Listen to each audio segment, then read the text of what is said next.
Material Company. Je suis Marie Cissé, chargée de production à Rome.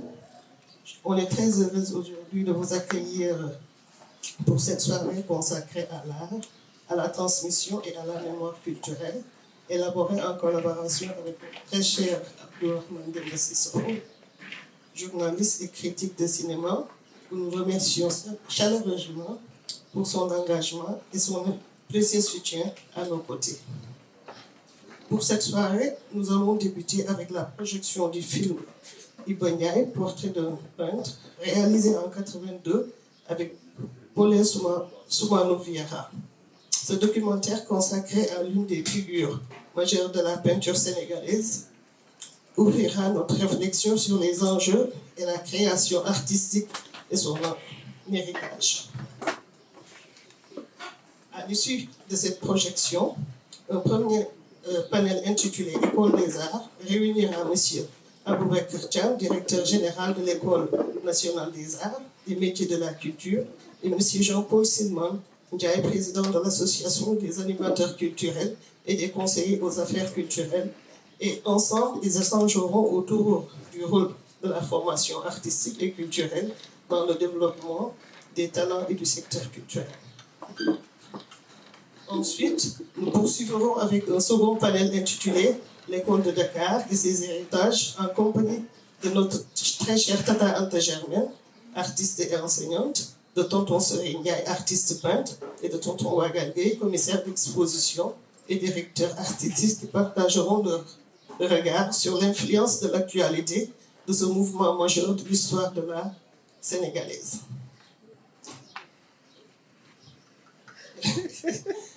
Je vais maintenant passer la parole à Cisco, tout en vous souhaitant une excellente projection, des échanges enrichissants et une très belle soirée. Merci. Merci Marie Cissé, merci. J'aurais peut-être aimé lancer d'abord par la projection, mais j'ai envie de dire, c'est pas pour rien que je suis venu avec ce sac. C'est le sac de la Biennale de Venise, et j'aimerais qu'on s'arrête 5 minutes pour parler de cette expérience qui a été incroyable. Il y a juste un mois, on atterrissait à Venise pour marquer la participation de RAW à cette 61e édition pensée par la fondatrice de cette maison, Koyo Kuo. Et Koyo est partie avant la réalisation de la Biennale, mais elle avait désigné une équipe de commissaires de 5 personnes, aussi talentueuses les unes que les autres, 3 femmes et 2 hommes, je crois, c'est ça. Et dont l'une des chevilles ouvrières est avec nous, Marie-Hélène Prera, qui est derrière.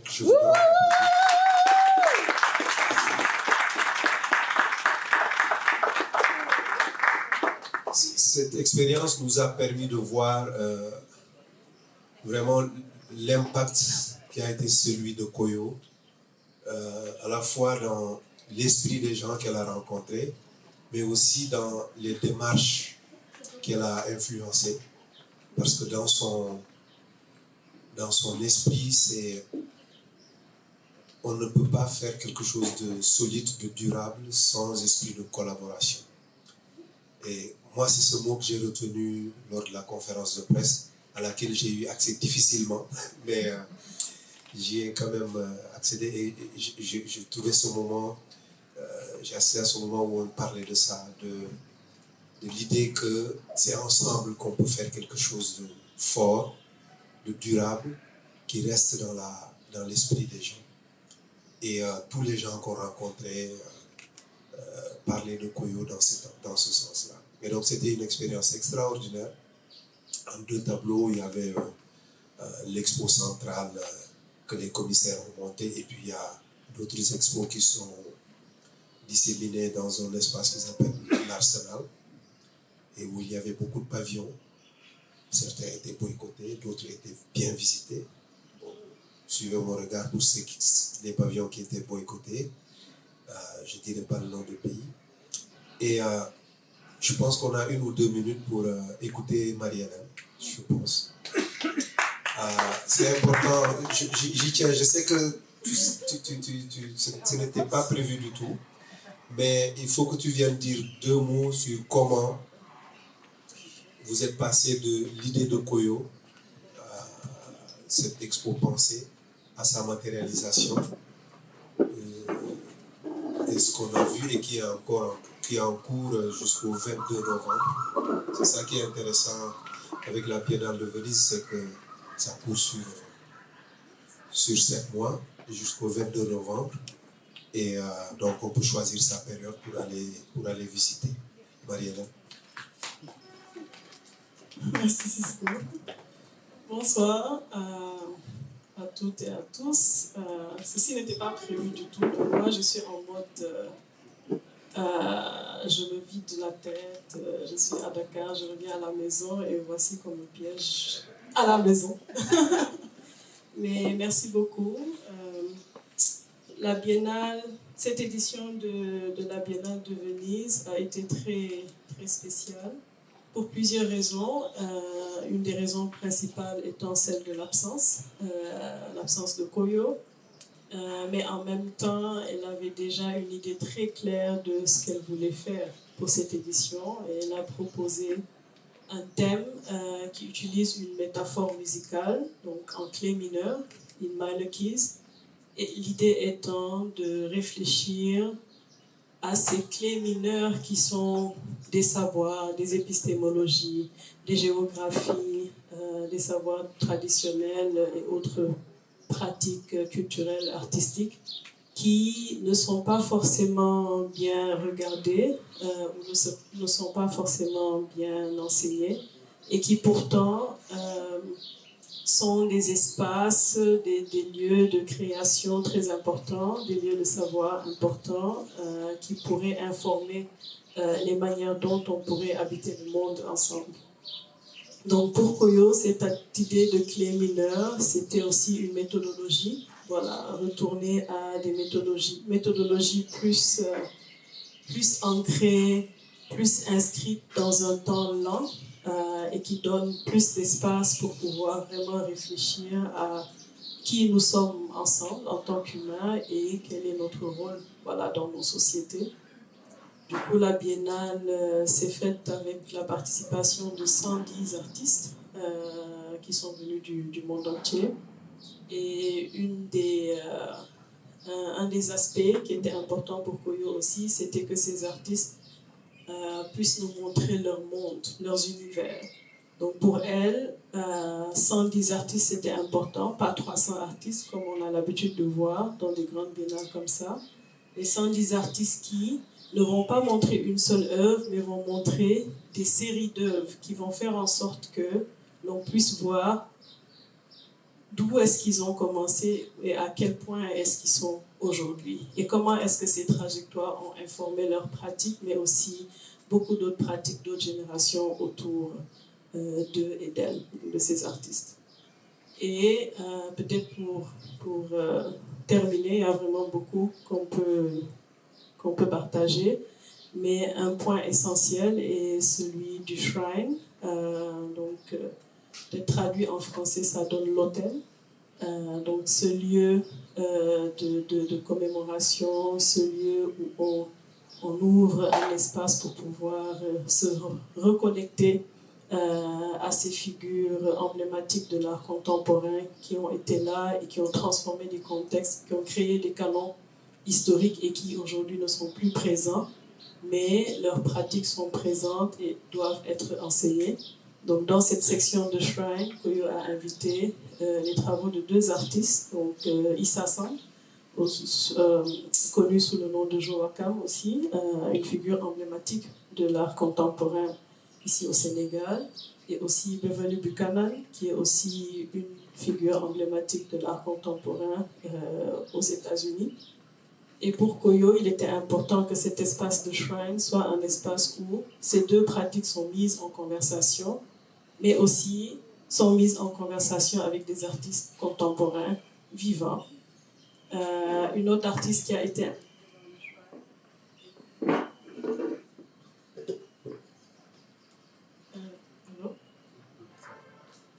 Ok. une autre artiste invitée dans ce shrine était Seini Awakamara, qui aussi, qu'on ne présente pas dans notre contexte, une figure très importante d'art contemporain ici au Sénégal et au-delà du Sénégal, pour qui Koyo avait l'intention de montrer une forêt des œuvres de Seini Awakamara.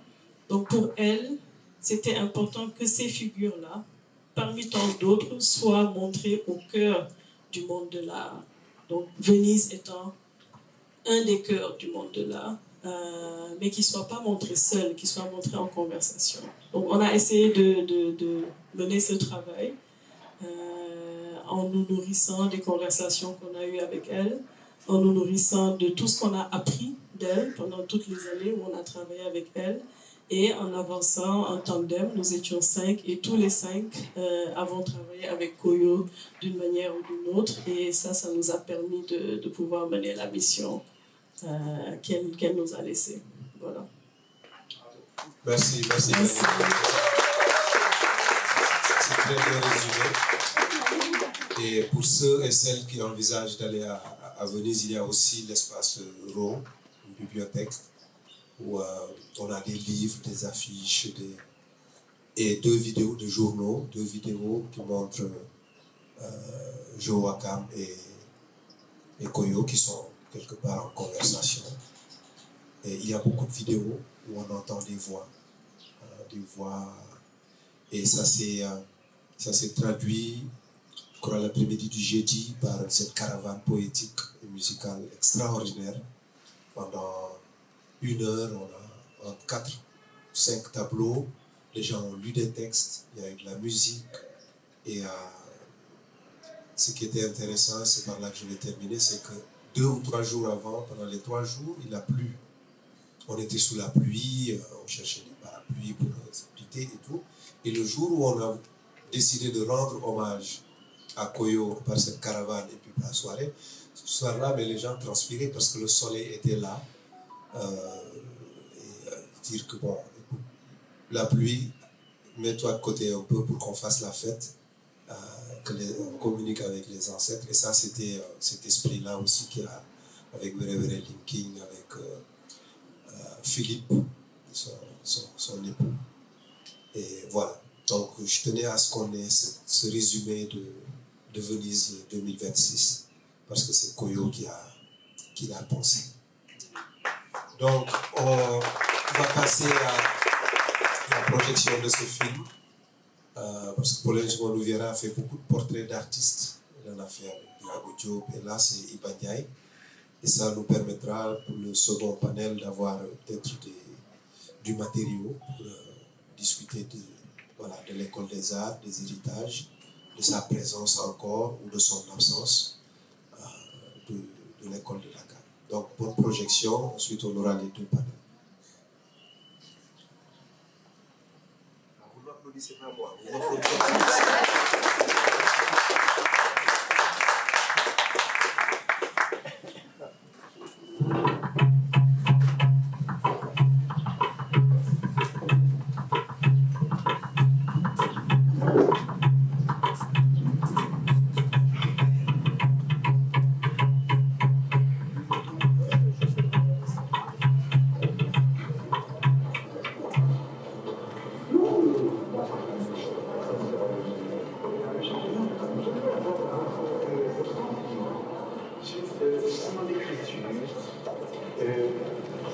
Après ces tableaux que vous venez d'apprécier, je suis différent de ces tableaux.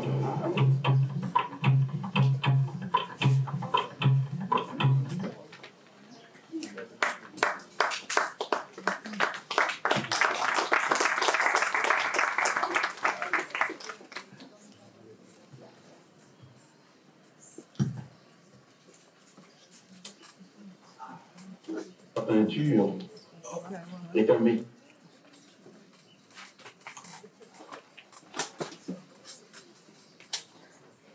Je vais partir d'une phrase que Iba Ndiaye a prononcée dans le film, c'est l'importance de la formation. Et il dit qu'il faut dominer le métier, le langage dans lequel on a décidé de s'exprimer. Ça nous permet de parler de la formation de l'école des arts. Et je vais inviter Aboubekr Cham à rejoindre ici. Et je vais appeler aussi Wagan Gay. Il est dans le deuxième panel, le second, mais j'aimerais l'entendre sur Iba Ndiaye,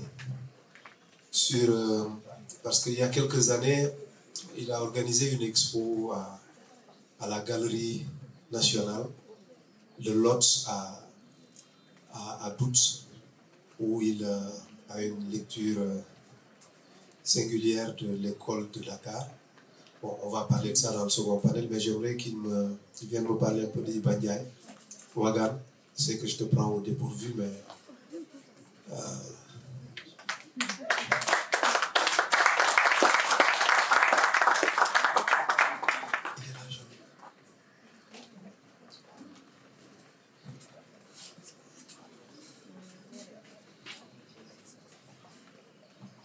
Wagan. Alors, il parlait du travail des critiques ou des journalistes. Il y a cet ouvrage sur son travail. Alors, vous pouvez en trouver chez les bouquinistes. Je ne sais pas comment un gros lot de ce livre-là s'est retrouvé chez les bouquinistes. Pour ceux qui cherchent des livres rares, ce livre-là est encore en circulation dans les librairies par terre de Dakar. Donc, vous trouvez ça. Ce livre sur Iba Ndiaye, c'est une collection qui n'a eu que 3 numéros. Iba Ndiaye, Souley Keita et Viediba. C'est dommage que cette collection n'ait pas pu continuer parce que ça nous permettait, comme ce film l'a fait, d'entrer dans le travail et l'univers des artistes. Wagan Gay, un mot sur Iba Ndiaye, la figure de Iba Ndiaye, ce qu'il représentait pour à la fois la formation, mais ce qu'on a appelé ou ce qu'on appelle toujours l'école de Dakar. Bonjour au public ici présent. Tu me prends au dépourvu, Cisco. J'étais beaucoup plus pour le deuxième panel. Je ne suis pas très spécialiste d'Iba Ndiaye, mais on peut en parler.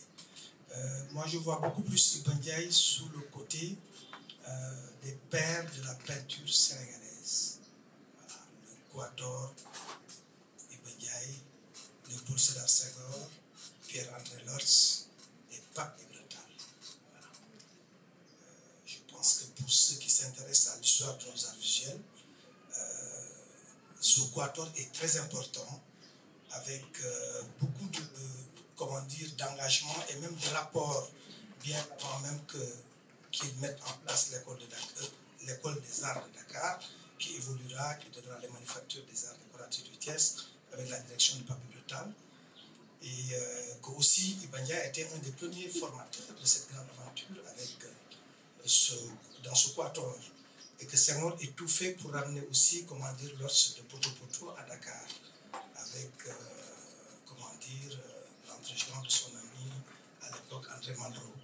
Bref, pour revenir au personnage, je pense qu'il a beaucoup insisté, on le voit même dans le film, par rapport à Senghor qui parle. Il y avait un sourire assez moqueur, je pense, sur son visage. Parce qu'il y a eu beaucoup de friction entre les deux hommes, voire même avec l'autre, sur la manière dans la formation. Et c'est là où il insiste pour dire qu'il a raison. Ça a toujours été les motifs de dire que c'est un classique, Iba Ndiaye. Voilà. Et donc, il s'est toujours défendu, il a toujours défendu l'autre approche très lossienne, on le dira comme ça, qu'on peut faire, qu'un Africain a le sens inné, le rythme, et pour laisser aussi des artistes s'exprimer et arriver à sortir une inspiration, un art beaucoup plus, je ne sais pas moi, beaucoup plus libre. Voilà, tous les ateliers libres de Perlos à la Médina. Ça peut même nous renvoyer au deuxième panel sur, les héritages. On en parlera après. Mais oui, c'est un classique qui est venu assez tôt de Paris pour accompagner cette aventure et a beaucoup insisté sur ce classicisme qu'il a défendu jusqu'au bout de sa vie. Voilà, et je pense qu'il y a une phrase très simple avant, parce qu'il y a une bruit aussi, il est parti de l'école des arts en laissant l'aventure continuer avec les autres, Senghor, Lorz, Pape Natal. Et il a dit aux peintres sénégalais, peintres africains qui étaient formés ici à Dakar, que soyez peintres avant d'être sénégalais ou africains. Voilà, moi je résume sur ça. Sinon, sur sa carrière, il y a des gens ici beaucoup plus outillés qui ont ces collections, comme Kahn, de la galerie Anne Kahn. Il y a eu beaucoup d'expos qui sont faits ces dernières années avant son décès, et avant même que son épouse n'offre une bonne partie de sa collection à l'État sénégalais. Je le répète, ça reste un classique et qui a eu beaucoup de démêlés, sinon des fois un regard très distant à certains courants de la peinture sénégalaise. Voilà, moi c'est beaucoup plus le côté formation, l'homme, mais il est un peu antérieur à mon parcours dans l'art, quoi, même si j'ai exposé d'autres peintres de son époque, quoi. Voilà, sur l'expo de notre docteur. Merci Waga. On te retrouvera pour le second panel sur je vous laisse un commentaire pour situer la personnalité de Iba Ndiaye. Alors je suis là avec Aboubekr Thiam, directeur général de l'École nationale des arts, métier de la culture. On a beaucoup parlé du problème de l'école des arts, dire on n'a pas d'école des arts, où est-ce que se situe aujourd'hui, si on devait demander, avant même cette École nationale des arts et métiers de la culture qui est, à mon avis, en construction, où en est l'école des arts aujourd'hui? Où est-ce qu'on peut la trouver? Qu'est-ce qu'elle fait? Voilà. Merci beaucoup Aboubakar. Je commence d'abord par vous remercier l'opportunité que vous nous donnez déjà de partager ces moments avec ce public et en profiter également aussi pour transmettre mes salutations chaleureuses au professeur Iba Mohan, à Anta Germaine Gaye, qui a été mon encadreur de mes travaux de recherche quand j'étais à l'École nationale des arts, puisque je suis pensionnaire, j'ai été pensionnaire de l'École des arts pour ma soutenance de mémoire. Et dire que voilà, l'École nationale des arts, on le connaît tous, hein, a traversé vraiment des moments très difficiles et très critiques. Et déjà, si on suit un peu le contexte historique, partant de l'École des arts, de l'Institut des arts, du Conservatoire, de l'École des beaux-arts, de l'École nationale des arts, jusqu'aujourd'hui à l'École nationale des arts et métiers de la culture, on sent vraiment un certain déclin au niveau de ce qu'il y avait en termes d'enseignement, apprentissage, de contenu sur la pratique artistique, aussi bien au niveau institutionnel. Parce que en amont, l'école était logée dans des édifices qui étaient quasiment, entre guillemets, mieux appropriés qu'actuellement, là où c'est positionné. Et là, ça fait plus d'une quinzaine d'années, étant enseignant-chercheur dans une université ici à Dakar, j'ai toujours décrié, j'ai écrit des papiers concernant justement l'élan politique que l'autorité devait avoir pour vraiment relancer cette dynamique qui est vraiment ancrée à l'École nationale des arts. Et me voilà aujourd'hui dans une posture où j'ai une lourde charge face à ces situations, vraiment de pouvoir œuvrer à tirer en fait cette école de là où vraiment ça se situe. Et je dis que entre guillemets c'était mieux loti parce que tout simplement quand je faisais ma formation c'était au niveau du point E où on était dans une cité résidentielle où en fait, les espaces permettaient vraiment une meilleure production artistique par rapport aux différentes filières de formation qui existaient dans l'école. Et en ce moment précis, l'école se trouve dans deux sites séparés, deux sites disparates, notamment sur la VDM, justement sur un bâtiment qui est placé vis-à-vis de l'école de formation qui s'appelle Etika. Et la direction générale se trouve actuellement à l'Université Extension, derrière l'immeuble Ferdinand Coly. Donc comprenez en fait que c'est vraiment des soucis qui sont liés à des espaces qui sont peu commodes, à usage d'habitation, qui sont récupérés justement pour pouvoir dérouler les enseignements apprentissages. Maintenant, sur un autre aspect, c'est vraiment un challenge, comme je l'ai dit tout à l'heure, que j'ai eu. Ça fait presque 1 an que j'ai été nommé à l'École nationale des arts. Et la première chose, c'est-à-dire mon premier challenge, c'est vraiment la délocalisation de l'école. Donc actuellement, c'est vraiment à un état très avancé. et le contexte actuel peut-être a ralenti, si je peux dire ainsi, avec le changement de ministre qu'on a actuellement. Et ça permet justement d'avoir un certain temps de latence avant que ça puisse être opérationnel. Mais pour le niveau de délocalisation en fait, de l'école, c'est vraiment à un niveau très avancé. Et je peux même affirmer que d'ici la rentrée prochaine, on aura un autre usage de l'École nationale des arts et métiers de la culture. Ça, c'est un premier aspect. Le deuxième, c'est compte tenu en fait de même ce qui a été dit tout à l'heure à travers le film qu'on a vu ici sur le Ibadiaï, quand on a parlé de la formation, il y a un aspect quand même qui est très important à considérer, c'est, on l'a senti dans son discours, c'est la démarche artistique qu'il a eue. Et cette démarche artistique permet justement à l'artiste de savoir comment aborder à travers des thématiques suivant en fait des compétences qui sont acquises à travers des techniques élémentaires en graphisme, en dehors maintenant l'aspect de l'aspect recherche et d'ouverture, de pouvoir justement travailler dans un sens où il faut exploiter en fait les choses afin que ce soit des orientations en rapport avec la nature, l'environnement immédiat, ou autrement dit, que ce soit sur des aspects qui sont liés à l'identité de l'apprenant, pour que ça puisse vraiment montrer en fait l'aspect de conservation identitaire des apprenants. Alors, on avait annoncé Jean-Paul Silmandiaï, il nous a rejoint. Vous pouvez nous approcher. C'est le président de l'association des animateurs culturels et conseillers aux affaires culturelles, l'ADAC. C'est des anciens de l'École des Arts qui ont été aussi, sont allés prolonger leur formation soit au Togo ou en Égypte, à Alexandrie, à l'université Senghor d'Alexandrie. Avant de lui donner la parole, j'aimerais me dire qu'est-ce qui va faire aujourd'hui la différence entre ce qu'on a, ce qui existe, VDN, et ce qu'on pourrait avoir à la rentrée prochaine. Oui, en fait, les locaux que nous aurons ne sont pas, sont vraiment destinés à une... Où est-ce qu'ils sont? Ils seront juste à l'ancien siège du ministère de la Culture, actuellement. C'est-à-dire au niveau de Blaise Senghor, sur le bâtiment qui est à l'angle.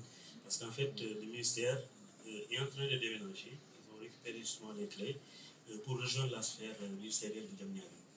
Donc, c'est un bâtiment qui vont léguer à l'École nationale des arts. Et puis, ce qui sera en fait plus bénéfique au niveau de ces pratiques pédagogiques, c'est que Blaise Senghor qui est à côté sera vraiment un centre d'incubation où, par exemple, les arts scéniques, les arts dramatiques ou même les pratiques musicales pourront se faire au niveau des studios qui existent déjà au niveau du centre de Blaise Senghor.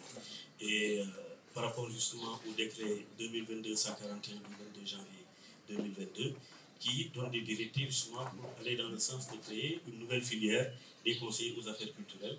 Aussi, ça pourra permettre justement d'avoir des locaux ici pour héberger ces pensionnaires. Sur la situation de l'École des Arts, on entend souvent l'association des animateurs culturels et conseillers aux affaires culturelles dans ses sorties, c'est surtout qu'on accorde une place aux cadres qui sont formés à l'école et qui sortent de différentes filières, soit ou ici ou à l'extérieur. On ne l'entend pas très souvent, en tout cas, ce n'est pas très audible sur la situation de l'école, sur la qualité de la formation. Quel est votre regard sur la situation de l'École des Arts aujourd'hui? Merci beaucoup. Bonjour à tout le monde. Désolé, mes excuses d'abord du retard accusé. Pour revenir au vif, en tout cas, du sujet, la question qui a été posée. Il faut dire qu'étant un produit de l'énoncé de l'École nationale des arts, devenue quand même École nationale des arts et métiers de la culture, ça nous forme des fois le cœur, et le DG il l'a dit autrement. Effectivement, ça nous forme le cœur de voir que ça ne fait pas rêver. L'école ne fait pas rêver. Pourquoi? Parce que purement et simplement, je m'explique, ça devrait répondre aux normes, aux standards internationaux. Que ce soit comme à l'instar de Corée, ce qu'on trouve au Mali, en Côte d'Ivoire, ou même de son homonyme ENA, l'École que les gens piaffent d'impatience de faire le concours, de tenter en tout cas le concours de l'École nationale de l'administration. Il y a déjà le cadre, il faut le dire. Le cadre est en tout cas fait rêver déjà, mais également il y a la qualité de l'enseignement, ça il faut le dire. Il y a la formation duale également qui est. Nous, on a été là-bas, effectivement, eux, ils ont eu la chance de faire en tout cas leur formation au niveau des points européens, ici au point E. Nous, on est du côté de Liberté 6, mais on était sincèrement dans des études, il faut le dire. Et la formation, il faut le dire, est au cœur de l'action ou du dynamisme de nos politiques culturelles. La formation est au cœur. Parce que c'est ces acteurs qui sont formés, mais qui sont le miroir même, le miroir de cette politique culturelle. C'est eux qui ont la charge de matérialiser l'action culturelle dans les différents territoires, que ce soit dans la capitale, mais également dans les différents, en tout cas dans les pôles territoires. Ça, il faut le dire.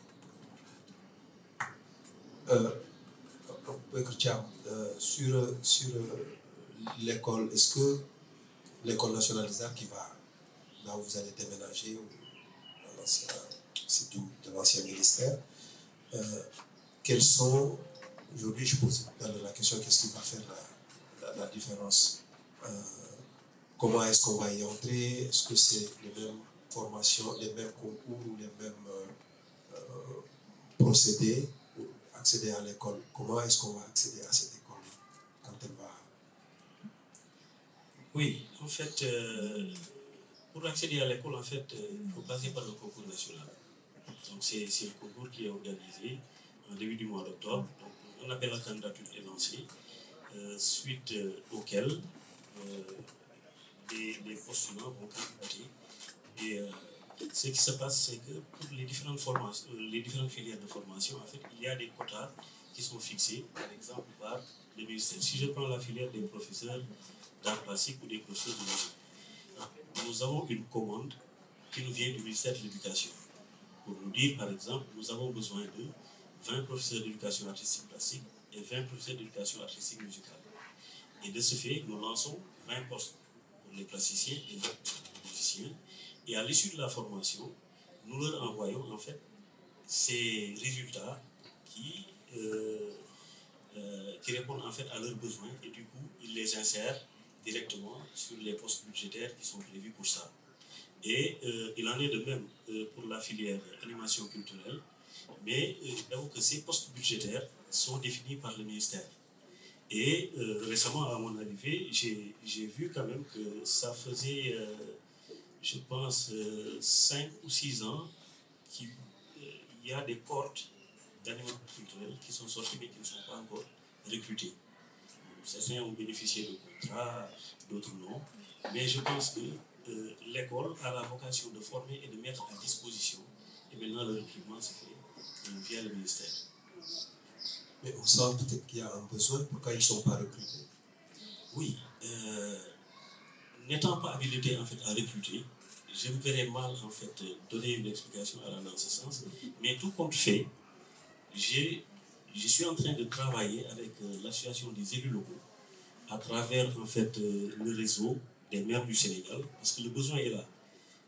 Dès que j'ai été installé, j'ai vu quand même une manifestation d'intérêt venant de 2 collectivités locales pour former en fait, des agents qui n'ont pas suivi la formation initiale à l'École nationale des arts et métiers de la culture. Donc, ils ont voulu suivre une formation, c'est-à-dire la formation continue, et ayant réfléchi pour prendre le sens inverse, j'ai écrit une correspondance justement pour leur demander de travailler sur un projet, un protocole d'accord, pour mettre à disposition ceux qui ont été déjà formés et qui n'ont pas encore été recrutés. Alors, y a-t-il des questions, des remarques sur la situation de l'École des arts? Les informations, ils sont là pour en parler. Puisqu'en ce moment aussi, si on est dans le contexte où on célèbre les centenaires, il y avait dans le projet du président Abdoulaye Wade son fameux parc culturel qui allait de là où se trouve Canal Olympia jusqu'à la gare. Les merveilles. Le parc des sept merveilles. Bon, pour le moment, il n'y en a que 2. Et je doute qu'il y ait de la place pour les 5 autres, parce que en ce moment, il y a 2 au moins. Il y a le Grand Théâtre, il y a le Musée des civilisations noires. C'est déjà quelque chose. Et en parlant de centenaire, je fais le lien avec le film qu'on vient de voir. Dans 2 ans, ça va être les 100 ans de Iba Ndiaye. Moi, je pense que Ouagam, il faut penser à quelque chose pour le centenaire de Iba Ndiaye. On parle beaucoup des centenaires des politiciens, mais il est né en 1928 et dans 2 ans, ça va faire 100 ans. Et il a fait don, sa famille a fait don de son patrimoine à l'État du Sénégal. Ce serait une grande entreprise que de montrer tout ce patrimoine-là. Il y avait une main levée, non?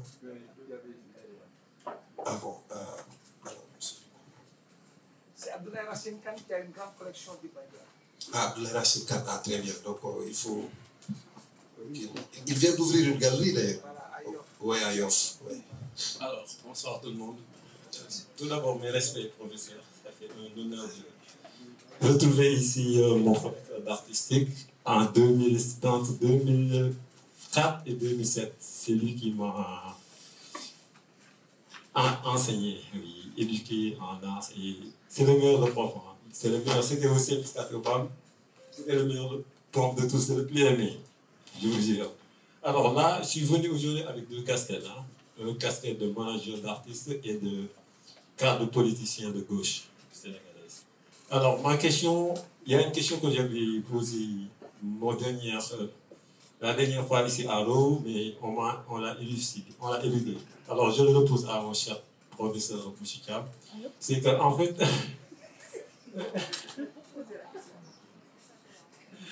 on entend quoi? Qu'est-ce qu'on entend de quelle vision vous voulez que les politiciens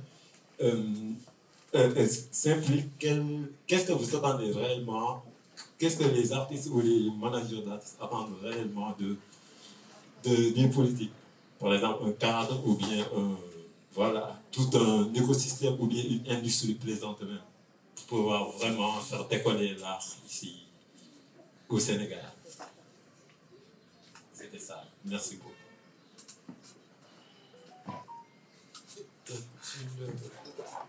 Moi aussi, j'ai une question. Bon, le micro. Merci. Bonsoir à tous. Je suis ravie de vous rencontrer et de pouvoir mettre un visage. Je vais me lever, ça vous voyez qui parle. De pouvoir mettre un visage sur la direction de l'École des Arts. Je travaille pour l'Institut français et je représente la Galerie Le Manège, le pôle image, donc audiovisuel et art visuel. Et je pense que ça fait 2 ans qu'on essaye de tendre la main à l'École nationale des arts pour mettre à disposition en fait l'outil pédagogique, mais aussi les livres, les espaces d'exposition, les espaces de médiation, etc., etc. Et du coup, je voulais savoir si vous êtes, comme vous êtes nouveau à ce poste, est-ce que vous êtes ouvert à ce type de collaboration? Je porte aussi la voix de partenaires qui travaillent notamment dans la librairie, dans la papeterie Beaux-Arts, qui se ferait une joie de pouvoir mettre à disposition du matériel d'art à des enfants, des jeunes adultes, qui sont souvent désœuvrés, qui se plaignent souvent de ne pas avoir accès, mais aussi parfois c'est simplement juste des ateliers, comment construire un portfolio. J'étais assez désolée de voir que quand on fait des appels à candidature pour identifier de nouveaux artistes, pour les inviter dans ces lieux d'art comme les nôtres, on n'arrive pas en fait à avoir des artistes qui, même s'ils sont en licence, présentent un portfolio tangible. Là où on va au Congo, on va en Côte d'Ivoire, on va au Mali, et on trouve des jeunes artistes talentueux qui arrivent là à mettre en œuvre des choses. On a fait pas mal d'ateliers aussi avec des consoeurs qui sont présentes dans l'espace, donc je pense qu'elles ne vont pas me contredire.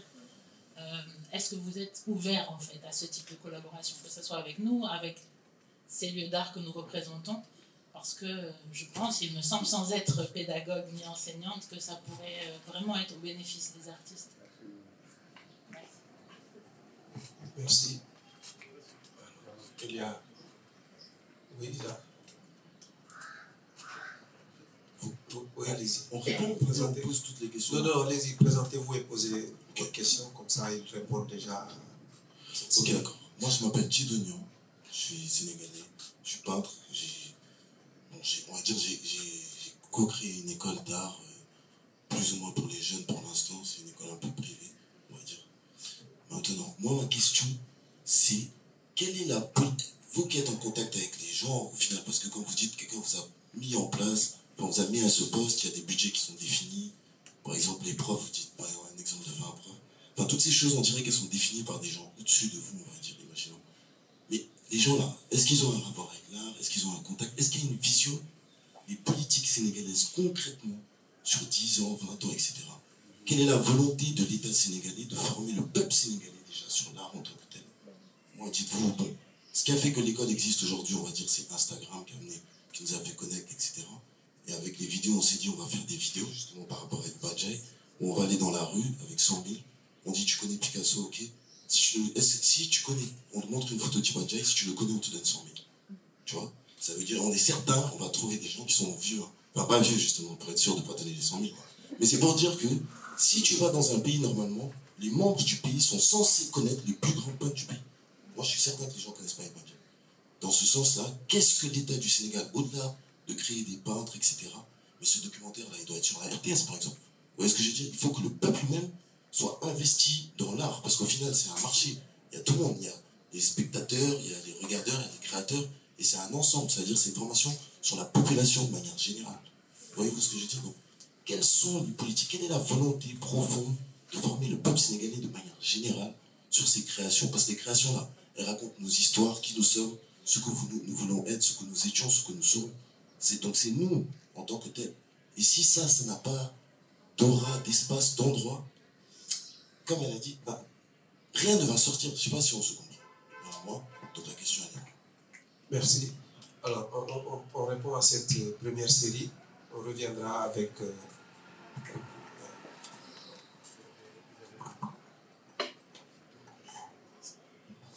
Voilà, merci beaucoup. Pour la première question, je pense qu'il s'agit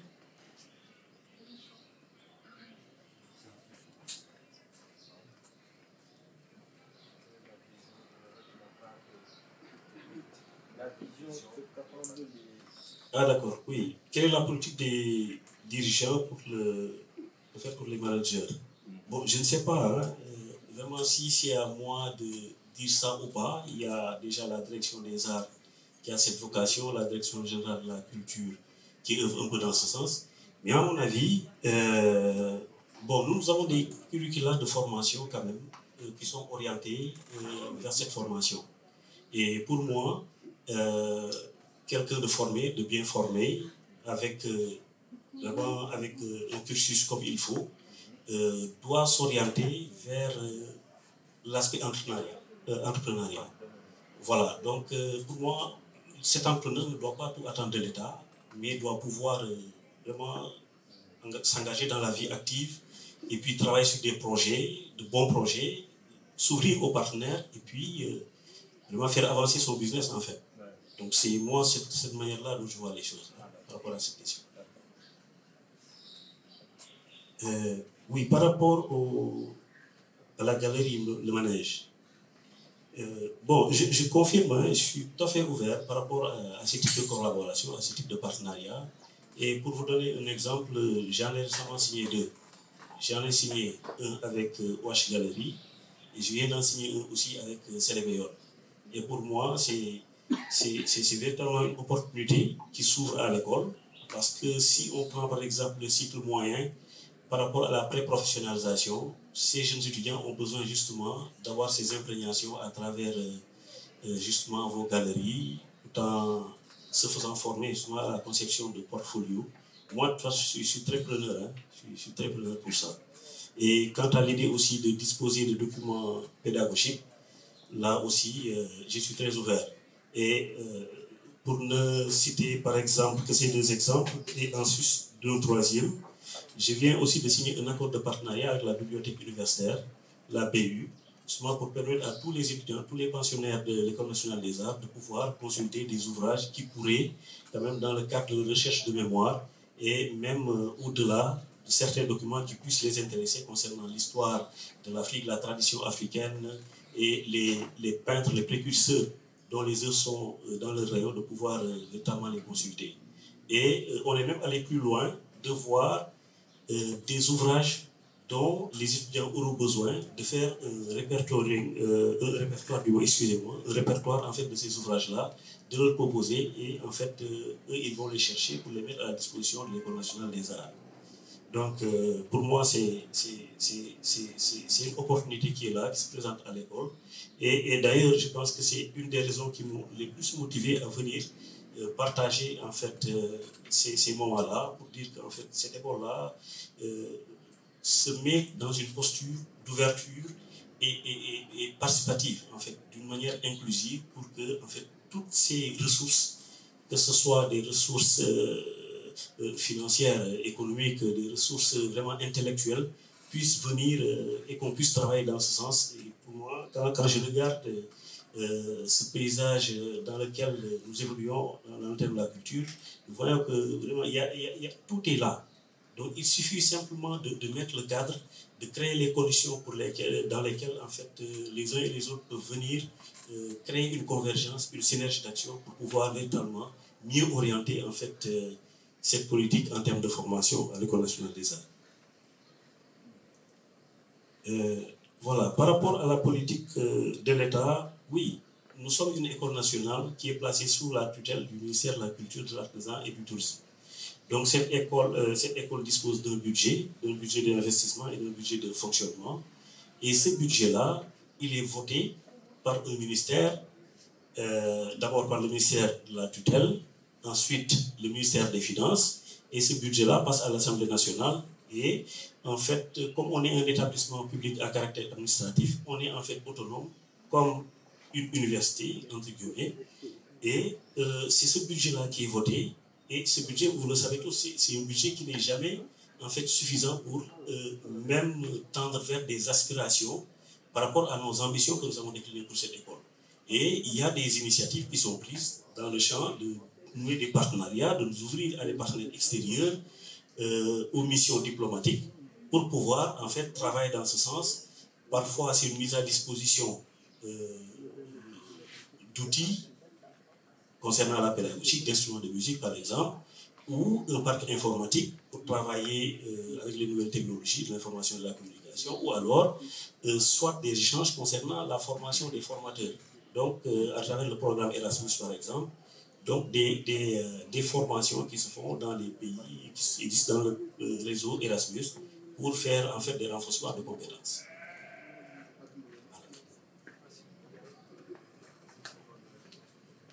En fait, je vais peut-être embrayer sur ce qu'il y a eu à dire, parlant en tout cas de venir en appui aux managers et autres. Je pense bien que l'État a eu à mettre en tout cas en place des dispositifs, notamment des fonds qui sont à même, qui sont prêts en tout cas à accompagner, il faut le dire quand même, les managers, les sortants de l'école qui attendent en tout cas de s'insérer dans le dossier économique, pour qui en tout cas le recrutement n'est pas automatique à l'école, il faut le dire.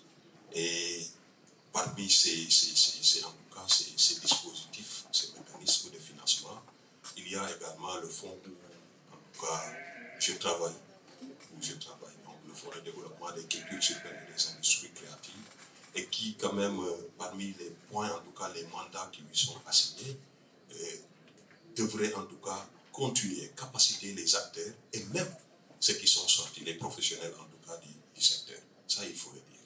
Et autre chose, oui, il faudrait que fait l'État pour répondre en tout cas à la question de monsieur, nous l'avouons, il faudrait une meilleure implication effectivement de l'État, il faut le dire.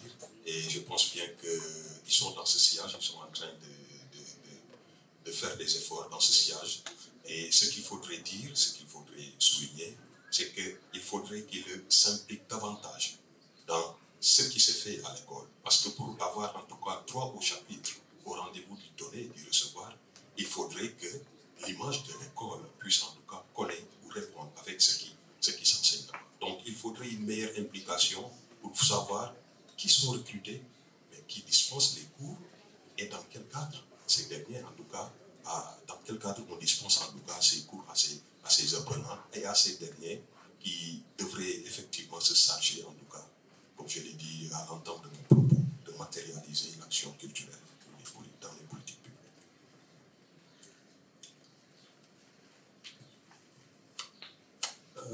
Il y avait 2, j'avais vu. Là. Merci. Merci à Boubacar, le directeur général de l'école de Beaux-Arts.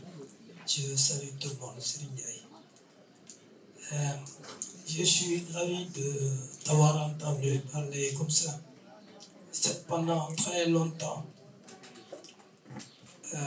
je l'ai écrit quelque part, plusieurs fois. Et j'ai invité l'État du Sénégal, j'ai invité même les artistes et les acteurs culturels de participer à un mouvement qui pouvait faire ajourner une biennale pour nous construire une école des beaux-arts digne de la personnalité et de l'originalité, surtout de l'immense créativité des artistes sénégalais. Je n'ai jamais compris comment un espace, excuse-moi, aussi, qui a manqué autant de qualité, a pu fournir des artistes qui ont refait l'art sénégalais et qui l'ont porté vraiment ailleurs. Et je suis ravi d'entendre que nous allons sortir de cet espace lugubre, sombre, exigu, où on espère tout faire sauf de la sculpture ou bien de la peinture ou de l'expérimentation d'un geste pictural, artistique immense, c'est-à-dire de grande envergure. J'ai visité vos locaux là où vous êtes et quand j'en suis sorti, j'étais exténué parce que je l'ai senti dans mon corps. Je l'ai senti dans mon corps parce que je suis de l'École nationale des arts sous Senghor, sur la corniche, où nous avions un espace immense, où nous pouvions déambuler, aller d'un bâtiment à un autre, travailler dehors, aller sur la plage, humer cette terre et pouvoir entendre Doudou Ndiaye Rose, entendre le maître de Kora et voir passer Germaine Acogny et d'autres, pouvoir aussi aller écouter tous les maîtres qui ont formé Seba Traoré, Pape Seck et ailleurs. C'est-à-dire que cet espace où il y avait l'école d'architecture et le grand gâchis. Et on ne s'en remet pas. C'est la disparition de la première école d'architecture au sud du Sahara et qui nous a donné tant de satisfaction. Et on ne sait plus quoi devenir. J'ai un ami ici, prof d'université, qui a sa fille, qui a fait le collège d'architecture ici, mais qui a été obligé de s'exiler pour pouvoir faire son diplôme entier d'architecture. Ce pays, il y a eu du gâchis au niveau de l'art. Et la biennale, heureusement que cette biennale tient encore et que cette école qui va venir pourra nous donner plus de satisfaction. Je voudrais poser à vous deux questions. J'ai eu mon ami Bernard Rancière, qui est le père du pop art français, et qui était maoïste, et qui a posé des actes sur la peinture, que j'ai rencontré. Mais avant de l'avoir rencontré, je l'ai connu par les livres, parce qu'il appartenait déjà à l'expression artistique universelle. Il m'a dit un jour qu'il avait présenté sa candidature à une école des beaux-arts pour ouvrir un atelier. Mais il n'a pas réussi. Et c'est vraiment quelqu'un d'immense. Est-ce que l'école des beaux-arts, il est dans ses sphères et dans ses projets d'ouvrir des ateliers d'artistes, de recruter des artistes et de faire travailler des artistes dans ces ateliers? Il y a eu une expérience qui a bien donné avec à l'école des beaux-arts, là ici et d'autres. Et Djowakam que je connais qui venait là, ils étaient en atelier. Ils n'étaient pas dans une école formelle de l'école des beaux-arts comme étudiants. D'autre part, je voudrais suggérer à Aboubakr, est-ce qu'il y a des prémices de réflexion pour la mise en place de musées de l'école des beaux-arts? Parce que toutes les écoles des beaux-arts ont un musée. Il y a tellement d'artistes qui sont sortis aujourd'hui de l'école des beaux-arts et qui ont des signatures, quelques-uns qui sont de niveau mondial, et leur œuvre aurait pu aujourd'hui participer à la popularité de l'école. Je vous remercie. Est-ce que tu m'as donné le mot? Merci. Une dernière intervention. Est-ce qu'on a un second panel? Merci beaucoup. Je m'appelle Olivier. Je suis un artiste, curateur et chercheur rwandais. Je suis basé aux États-Unis actuellement. J'ai des questions. La première question, est-ce que vous avez des étudiants internationaux à l'école des beaux-arts? Deuxièmement,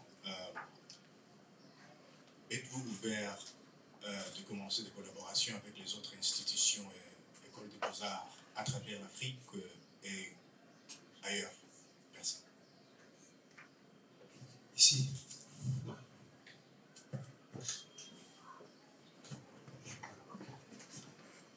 Merci. Bonsoir. Merci, Monsieur le Président, Monsieur le Directeur Général. J'ai aussi, comme tout le monde, des questions. Mais je vais commencer par l'habillage d'abord. L'habillage, c'est la question du site. Félicitations si vous arrivez à avoir le site de l'ancien secrétariat d'État de la culture. Mais je pense, comme celui l'a dit, il va falloir aller vers la construction d'un site adapté. Ce n'est pas à l'école de s'adapter. L'école, c'est suffisamment, depuis pendant son temps, l'école s'est adaptée à des sites. On fait un site adapté à l'école. Je pense que c'est ça le grand projet. Parce que même si ce qu'on vit aujourd'hui, c'est peut-être le paroxysme de la catastrophe, ça n'a jamais été l'idéal. L'école n'a jamais eu de site. Même sur la corniche dont parle Série, l'espace était l'espace idéal, mais il n'y avait pas d'école construite pour l'école des arts. Mais l'environnement, c'était l'environnement idéal. C'est pour ça que Senghor pensait y faire sa cité des arts. Mais elle était à construire. Alors, au point E, on a l'école des beaux-arts au point E. C'était une maison, c'était le beau quartier du point E. Mais moi, j'ai fait des cours du soir. Étant jeune étudiant, j'ai fait des cours du soir au conservatoire, qui était dans un immeuble. C'est l'avenue Faidherbe. Donc le conservatoire de musique, de danse et d'art dramatique, c'est exactement la configuration de l'actuelle école des arts de la VDN.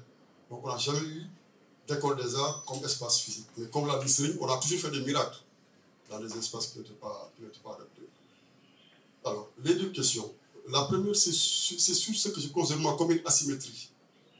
Quand on parle de l'école des arts, tout de suite, en réalité, on parle de l'école des beaux-arts. Bon, l'école des arts, c'est quand même au-delà. Est-ce dû au succès de l'école de Dakar, dont on va parler? Donc, bizarrement, les arts visuels qui sont arrivés en dernier, si on fait l'histoire de l'école des arts, ont pris le devant et deviennent même l'identité de l'école des arts. Vous verrez souvent des ouvrages, on pense faire l'histoire de l'école des arts au Sénégal, ou même de l'art, de la formation artistique au Sénégal, on fait l'histoire des arts visuels ou de l'école nationale. Moi, je voudrais un peu comprendre. Alors que les arts qui font plus de bruit, normalement, c'est la musique, la danse, le théâtre. Je n'ai jamais compris cette asymétrie. Il y a même la filière animation culturelle, animation culturelle ou administration culturelle, où j'ai enseigné il y a une vingtaine d'années, où est sorti le séminaire.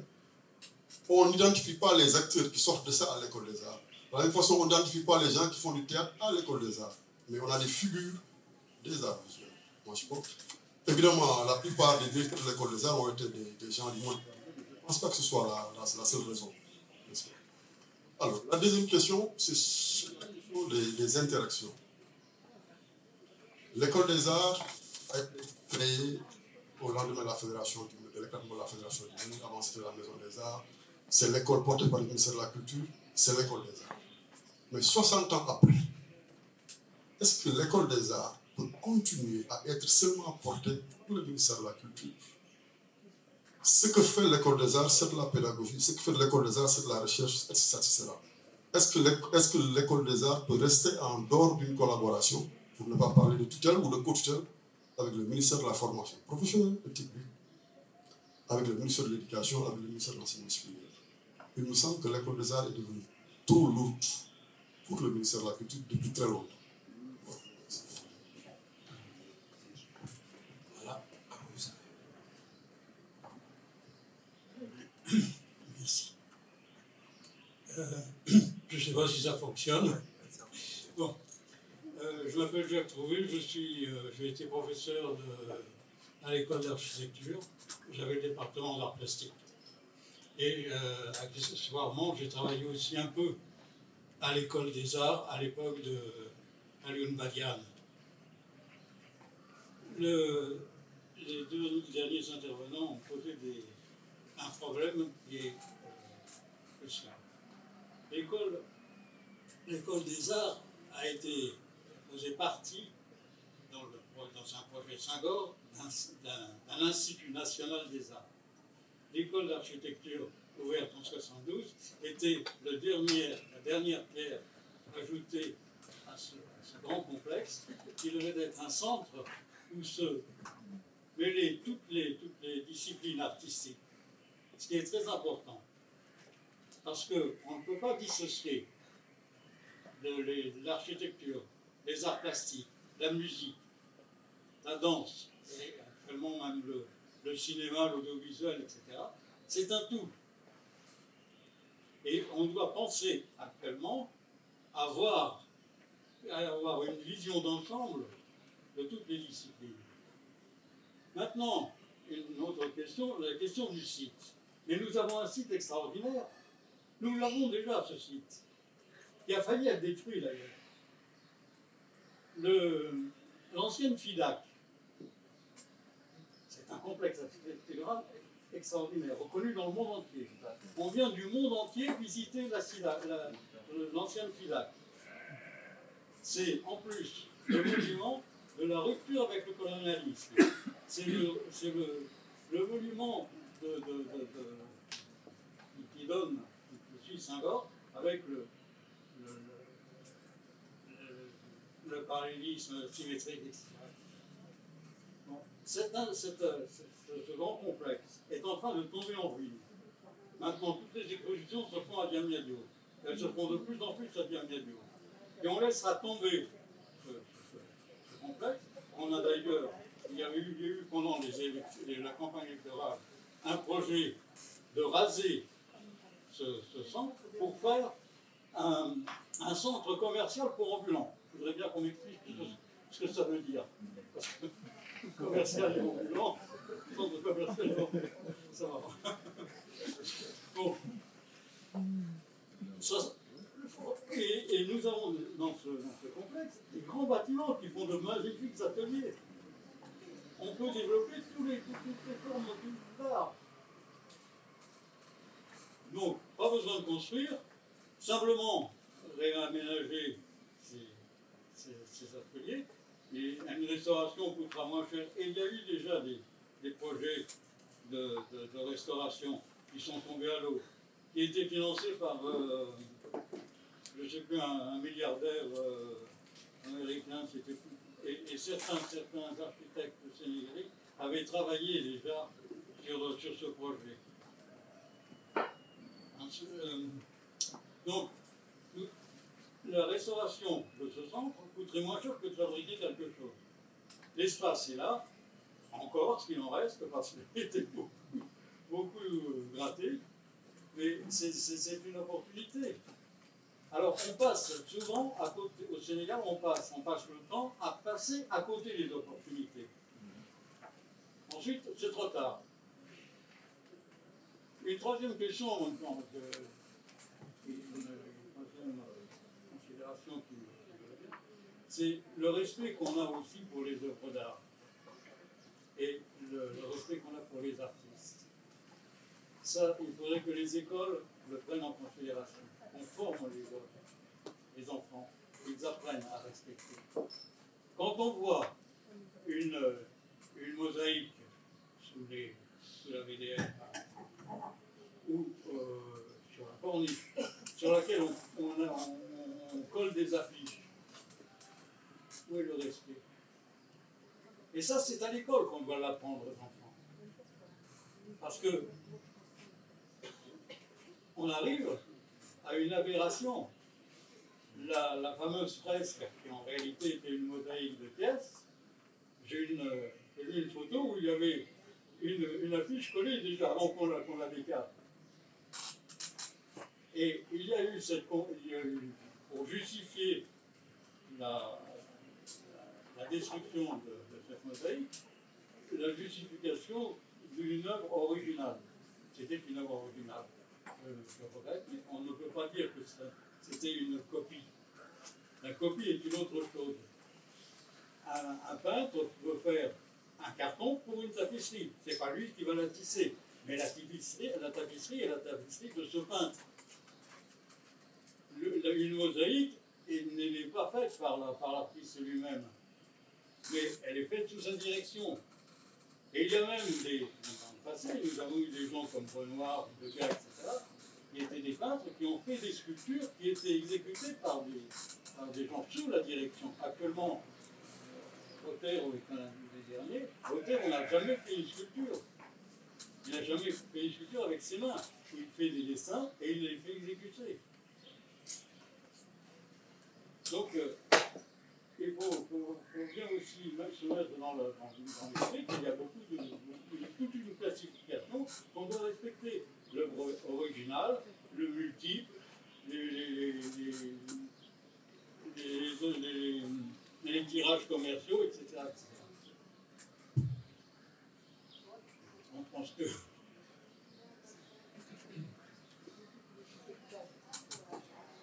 Merci. Je vais permettre à l'analyste de répondre à ces questions, puisqu'on a un second, mais il y a des questions qui touchent à peut-être second panel, et puis à d'autres qui vont arriver. Par exemple, Céline a parlé de la Biennale.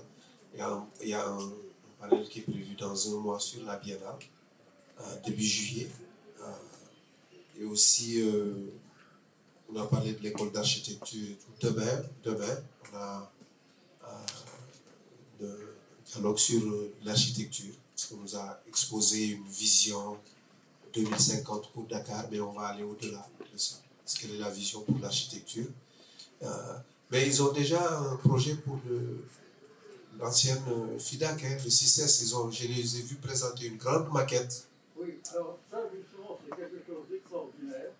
Je ne sais pas où ils vont faire, parce qu'ils veulent conserver ce qui gratte-ciel de 60 étages et des hôtels. Alors ça, je ne sais pas où pour eux.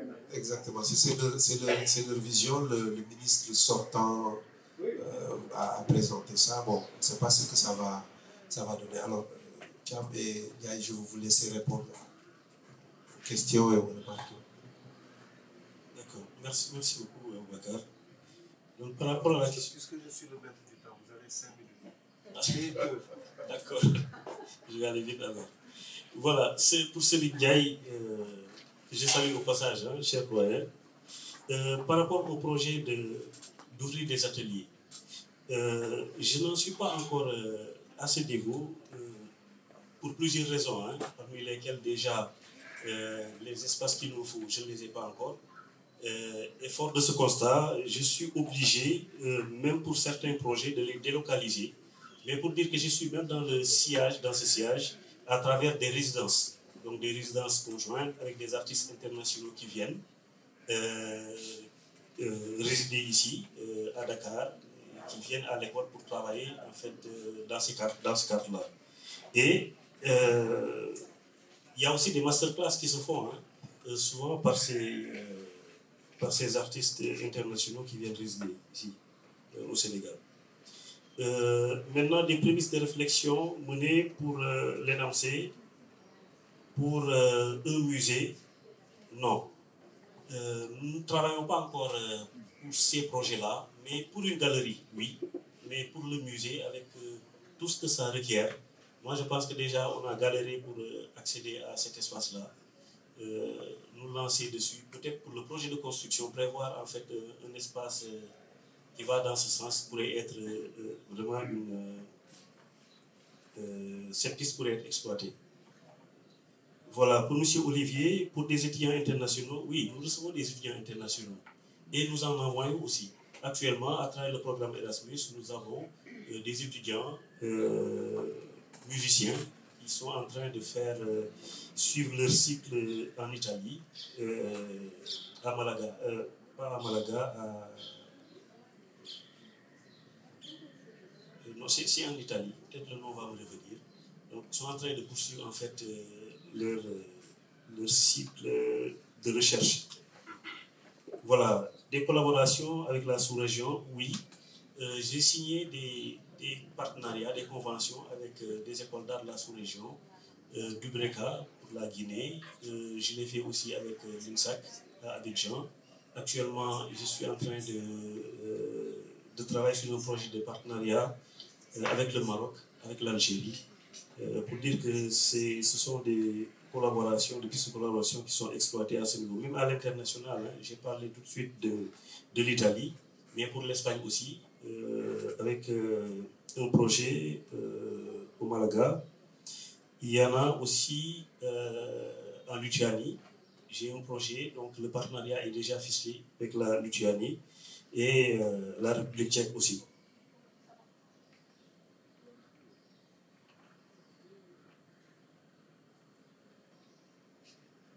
Voilà, professeur, voilà la quotidien pour les arts visuels par rapport aux autres filières de formation. Je ne sais pas trop, hein, mais même pour le concours d'entrée, il y a beaucoup plus de manifestations d'intérêt pour les arts visuels que pour les autres filières de formation. Peut-être qu'une étude serait possible en fait de mener une étude, de voir voilà, qu'est-ce qui motive réellement. Mais c'est une remarque hein, que j'ai moi-même faite. Et quand on lance l'appel à candidature, il y a beaucoup plus, comme je viens de le dire, de manifestations d'intérêt dans ce sens. Et il serait intéressant peut-être de voir, hein, que ce soit en animation culturelle, que ce soit par exemple au niveau des arts dramatiques. Et récemment, ce qui s'est passé, c'est que même la filière art dramatique, en un moment, ne recevait plus de pensionnaires. Et il y a 4 ou 5 ans que ça a repris. À travers vraiment une révision en fait des curricula de formation et un travail de communication pour que ce travail-là puisse être véritablement considéré. Et moi, je pense aussi qu'il y a un aspect qui est à considérer parce que ces étudiants qui sont au niveau du moyen n'avaient pas de bourse, d'études. Donc, il était un peu compliqué pour eux. Ce n'est que le niveau supérieur qui disposait en fait d'une bourse d'études. Et à mon arrivée, j'ai travaillé sur cet aspect-là et c'est cette année-ci que j'ai commencé à leur octroyer des bourses d'études. Donc une demi-bourse pour le moyen et une bourse entière pour le cycle supérieur. Et pour les professionnels, c'est juste un accompagnement pour le mémoire de fin de formation. Mais concernant le statut, bon, moi je pense que vous êtes très au fait de ce qui se passe. Vous êtes le président du conseil d'administration. Je suis totalement en phase avec vous de ces lourdeurs administratives, en fait, dont le ministère devrait se décharger. Sur le papier, on a un statut d'établissement public à caractère administratif, mais concernant les procédures, on est tout le temps obligé d'avoir une validation de la tutelle pour pouvoir passer soit à des actes concrets, même pour le partenariat, tout ça, les conventions. Il faut tout le temps que la tutelle soit informée. Et je pense qu'un raccourci serait mieux adapté si, par exemple, l'école avait la possibilité d'écrire au ministère des Affaires étrangères pour les informer d'un partenariat qui puisse être tenu avec l'Italie ou l'Espagne ou un autre pays. Mais c'est vraiment ces procédures interminables qui créent justement ces lourdeurs-là. Quand il s'agit du budget aussi, c'est la même chose. Donc on fait une expression, quand c'est soumis, parfois on n'est même pas à la limite de ce dont on espérait. Et du coup, jusque-là, j'ai d'énormes difficultés pour un personnel en fait, que l'ENAMCIEL doit prendre en charge, mais je n'ai pas la possibilité de le faire, parce qu'en fait, ce sont des fonctionnaires qui sont prêtés à l'entité. Or que l'école ait un statut juridique départ, c'est l'école qui devait payer ces salaires-là. Donc je suis en train de courir derrière le ministère des Finances, la direction du budget, pour essayer au moins d'avoir cette latitude avec une certaine marge financière qui puisse me permettre en fait de prendre en charge tous ces aspects-là. Mais vivement que cela puisse vraiment aboutir à ce niveau-là. Bon, par rapport à M. Trouvé, bon, je pense que ce sont des considérations que vous aviez émises dans le sens justement de faire recours justement pour l'espace qui trouve au niveau du CICES. Bon, ce serait vraiment merveilleux, formidable pour le projet de construction. Et je compte, là c'est mon dernier mot, vraiment sur les voies que vous avez. Les voies que vous avez par rapport à vos personnalités, par rapport à vos positions respectives, par rapport à vos expériences, de soutenir justement cet élan dans lequel l'École nationale des arts et métiers de la culture est actuellement pour pouvoir vraiment notamment atteindre en fait tous les objectifs qui nous ont été assignés. Peut-être dernier mot, juste répondre en tout cas au professeur. Dire qu'effectivement le problème, c'est peut-être corroborer même à vos propos. Le problème, le centre névralgique du problème de l'école, c'est le site. Effectivement, moi j'ai bien souvenance que quand on faisait les cours en animation, en administration culturelle, bon nombre pensaient que les autres nous importunaient, les musiciens et autres. Non, ils étaient dans leur bulle, ils étaient dans leur monde, c'est ce qu'ils devaient faire. Ce qui fait que bon nombre pensaient que ces derniers importunaient, c'est parce que le cadre n'était pas adapté. Ce qui voudrait purement simplement dire encore une fois que l'urgence de l'heure, c'est de chercher un site. Le papy, il a parlé en tout cas du site, en tout cas de la foire. Mais moi, je pense bien, en tout cas, ce qui me vient à la tête, il y a également l'ancien palais. L'ancien palais, ça pourrait en tout cas le faire, pourquoi pas. Sinon, également faire montre d'une volonté opiniâtre auprès des autorités, c'est une suggestion, afin que ces derniers puissent, en tout cas, le portage institutionnel qui s'y est, puisse en tout cas s'effectuer de la sorte. Cette fois-ci, si on a en tout cas une assiette foncière pour bâtir l'école, que ça puisse quand même se matérialiser. Parce qu'il faut dire qu'une fois, il y a eu quand même, l'école a eu une assiette foncière, on a attribué en tout cas une assiette foncière à Diamniadio, à l'école, 7 hectares. Après, on a entendu parler de 2 hectares et après, on n'entend plus parler d'hectares ou même de mètres carrés. Donc, c'est pour dire qu'il faudrait sincèrement ce portage institutionnel et une meilleure implication des décideurs. Ça, il faut le dire. Et pour terminer, même comme je ne suis pas roi ni législateur, pour en tout cas dire ce qui devrait se faire. Je vais peut-être reprendre les propos de mon professeur, peut-être qu'il l'a oublié, M. Wan.